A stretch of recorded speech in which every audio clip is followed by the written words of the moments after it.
Everybody joining me right now on the phone is Jacob Goins. You can check him out. He is the voice of the Auburn High Tigers. Also 2 to 4 on ESPN 106.7 on the line. And also every day, Locked On Hoosiers. And Jacob, appreciate you coming on the show. Yeah, man. Thanks so much for having me. Excited to be on.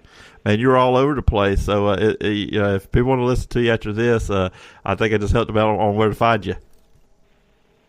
Yeah, just a lot of places that I'm always working. It's what it seems like. 2 to 4 on the line on ESPN 106.7 here in Auburn, Opelika. You can also catch Locked On Hoosiers daily podcast on the Indiana Hoosiers. That's on YouTube or your audio platforms. And then Auburn High School football. That is every Friday night as of right now. We hope that continues for a few more weeks, but that's on Wings 94.3 and wingsfm.com. Oh, absolutely. I know that feeling. I was not happy when Dothan played their last game, doing the producer and the halftime stuff and all that stuff. You always, that last game, especially because I do the scoreboard update after the game, and it's like I'm the last one. I'm the one that sends us, takes us off the air. And when I do that last score, I was like, man, I won't get to do this again until next year. But yeah, it's radio's a fun time. I think Josh Pate always says the grind is a blessing. So that's right. So Auburn High, obviously great year this year for a team, 10-0, undefeated season, big, obviously first-round win, 63-27 over Bob Jones last week. Just kind of continue what they've been doing throughout the regular season. And just being around this program, what Keith Etheridge has going there with them. And I'll tell you this, Jacob, doing the coaches show with Jed Kennedy every week, when it came to Dothan Auburn week, was previewing that matchup. He talked about, he had nothing but great things to say about Coach Etheridge on there and off the air, that he just does things the right way. What really stands out with this program right now, how he has it going, and why they're so successful every single year?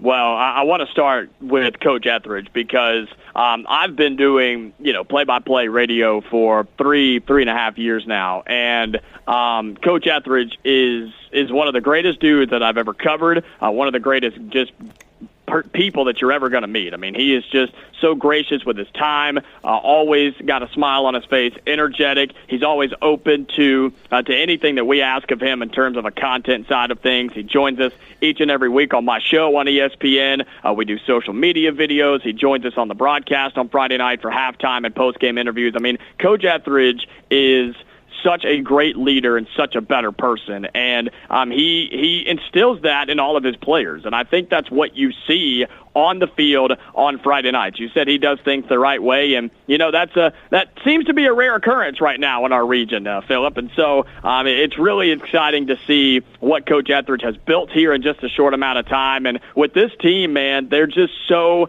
good at every single position, whether it's your senior quarterback in Jackson Kilgore, who was on a redemption tour this year because of how last year ended, played a game and a half before he got taken out for the year, and you've got an offensive line that's built with 3 seniors up front that give him plenty of time when they do ask him to throw the football, but they also create massive holes for possibly the best running back in 7A football, and Omar Mapson Jr., who is breaking records left and right. This offense is so electric, but they can also air it out, and they'll find guys like Peyton Plott or Josh Askew or Antonio Welch or Cash Reef. I mean, all these guys are weapons and threats to do something special when the football is in their hands. And then you flip on the defensive side, and you've got D1 talent up front. You've got a couple of linebackers and Alex Gamston and Jackson Lovern, who just have a nose for the football. They find it every single time. And then the secondary, that was an area back in the summer when I was watching this team in OTAs. That was a place that I was a little concerned,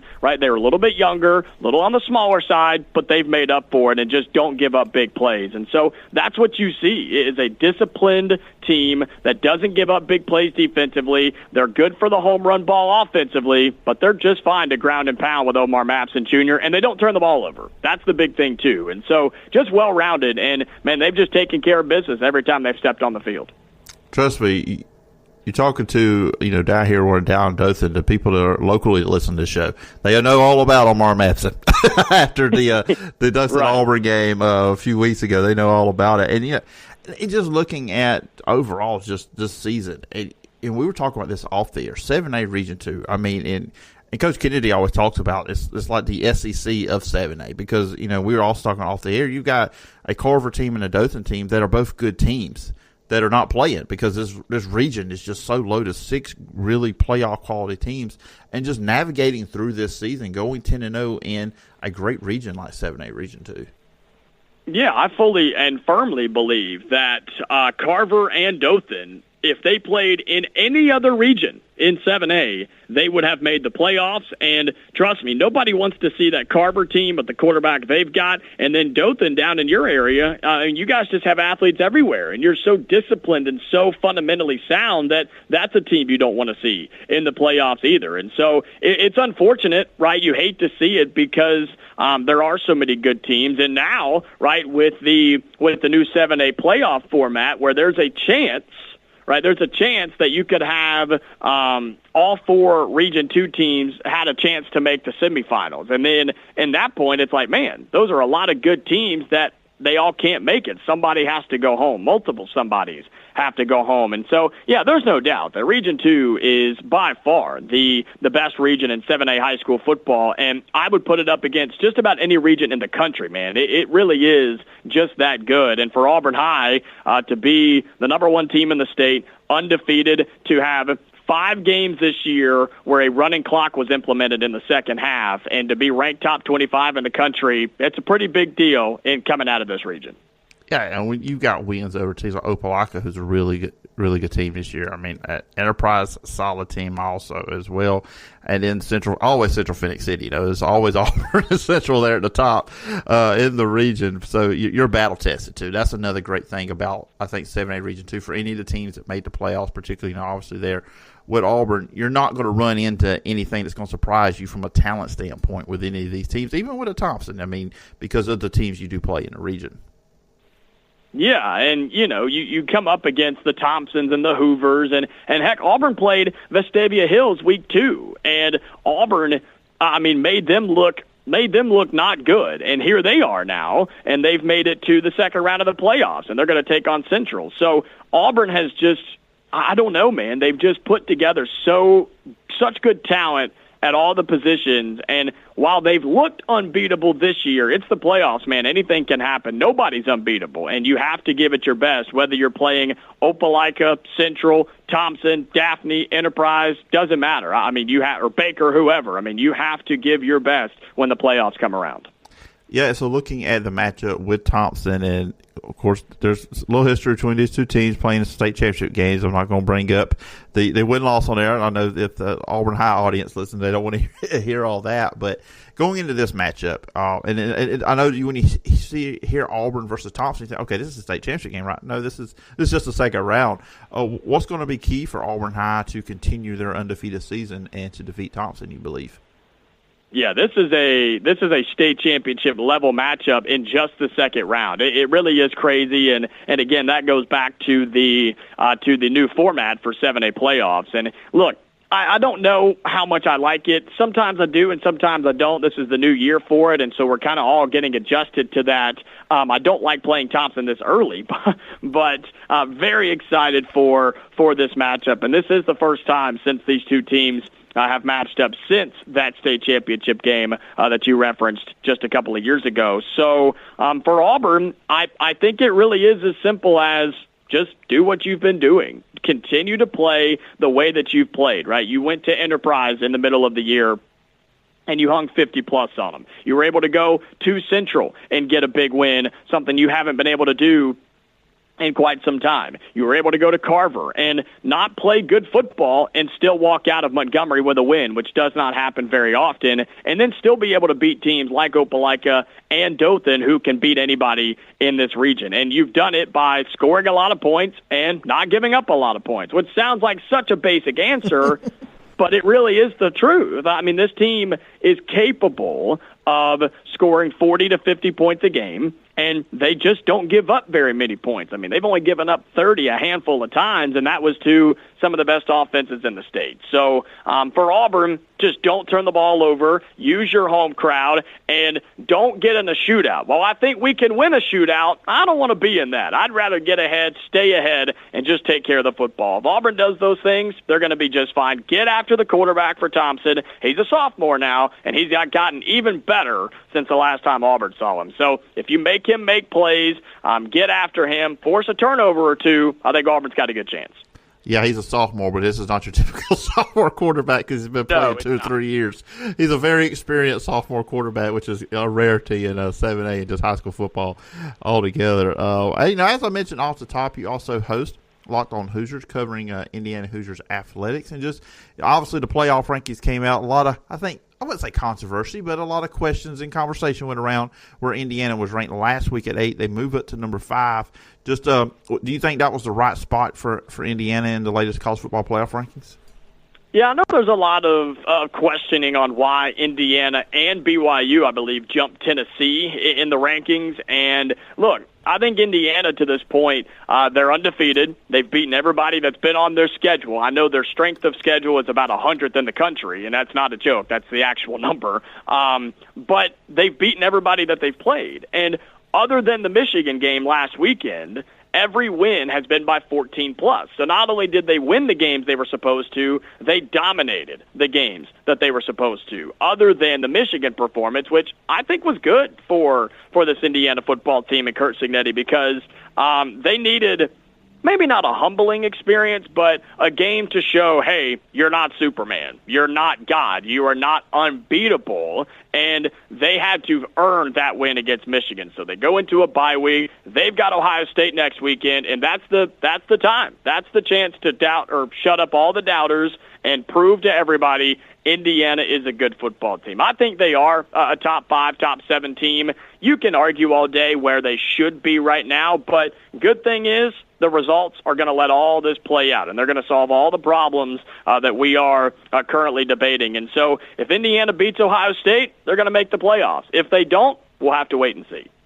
Yeah, look, I'll just throw my 2 cents in there. I think they should be ranked ahead of Penn State because Penn State has a loss. I mean, what has Penn State done more than Indiana done? I mean, I know some people say, well, they had a close loss to Ohio State. I'm like, okay, that score looked close, but that game really wasn't that close as the score showed, because if Will Howard doesn't throw that pick 6 early in the game, that's a rout from the start, because after that first drive, when Penn State kicked that field goal, they could not do anything in that game against Ohio State. So that's just me, giving my thoughts on that. I would put, if it was me, if I was on the committee, I would have Indiana ahead of Penn State.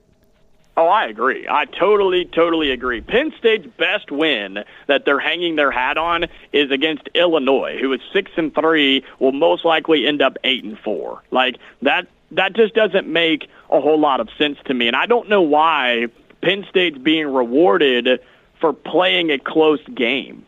They lost. They lost the game against Ohio State. Now, Indiana may win. They may lose by a point. They may get blown out by Ohio State. And you will probably see Indiana's ranking reflected in the polls because of that. And so I don't know, man. I don't know what the love is with Penn State. Again, they're getting credit because they lost the game close. Like that, I hate that mentality. I hate that mindset, but they don't ask me what I think when they put their college football playoff rankings together. But for Indiana, again, it's simple. You beat Ohio State, and you got everything in front of you. Finally, get your thoughts on the Auburn Tigers in college football. Play Louisiana Monroe this Saturday. 3-6. I mean, obviously, if Auburn wants to get to a bowl game and get to win out, you feel like it's unlikely with A&M and Alabama coming up. But obviously, a lot of attention has been paid on Peyton Thorne, Hugh Freeze. They're not going out and get a portal quarterback. But I don't know, Jacob. I think the coaching staff has kind of got in their own way sometimes this season, just with some of the play calling.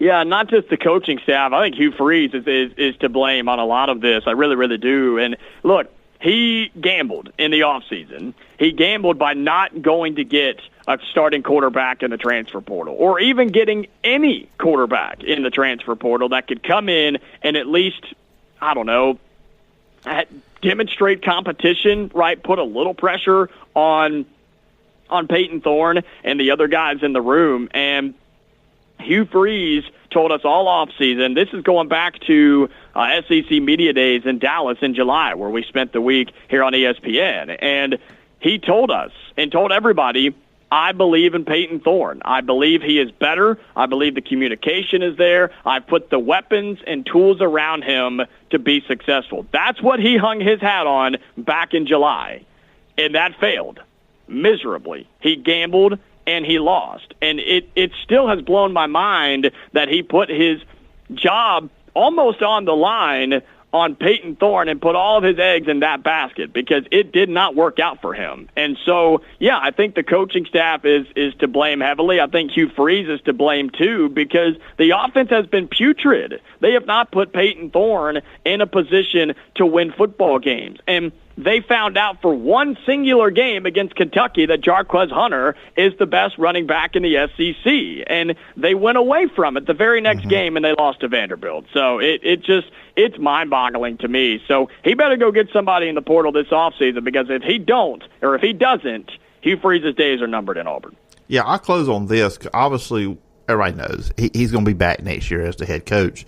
But you would have to feel year 3, there's going to be some pressure, especially with this year going the way it's going. Hopefully, they can, keep the recruit class got coming in, because that's one thing they are doing well. They are recruiting great at Auburn. They are really flipping the talent that was there when Brian Harsin left. But what do you think next year? I mean, this is really a grand scope thing, and maybe I'll put you on the spot. What do you think would be kind of like the win total going for next year that you think, okay, we feel good about Hugh Freeze going into year 4? Oh, goodness. Yeah, that's a tough question. I mean, the schedule is going to be the same, just flipped home and away. And so I don't think it's going to be a super difficult schedule, which was what we were excited about this year. That just didn't really matter at the end of the day. But I think Auburn next year, you have to win. I mean, I'm saying minimum 8 games, and you've got to show significant progress. I mean, you've got to get a win or 2 you're not supposed to, show significant progress, and flirt with competing in the SEC. I'm not saying you got to win it, but you've got to be in that conversation. I look at a South Carolina type of situation right now where you could see Shane Beamer and that program have really taken strides in the right direction. Auburn has to do that next year with Hugh Freeze, or, again, I think his days are numbered.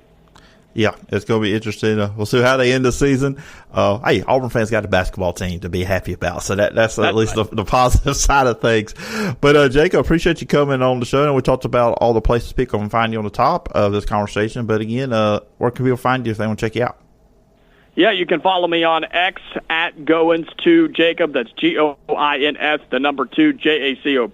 I tweet out a lot of my broadcast coverages, stuff about the show, a little bit of Indiana stuff there as well. And yeah, Auburn High football against Thompson on Friday. That's on Wings 94.3, wingsfm.com, and the Radio Alabama app. If they win, we'll have the next broadcast, whether that's at home or on the road. And hopefully we'll be broadcasting from Birmingham coming up in the first week of December. And then Auburn Sports Talk every single day, Monday through Friday, 2 to 4 on ESPN 106.7 and ESPNAU.com. All right, sounds good, Jacob. Again, I appreciate the time and hope we can do this again sometime down the road. Thanks so much for having me, man.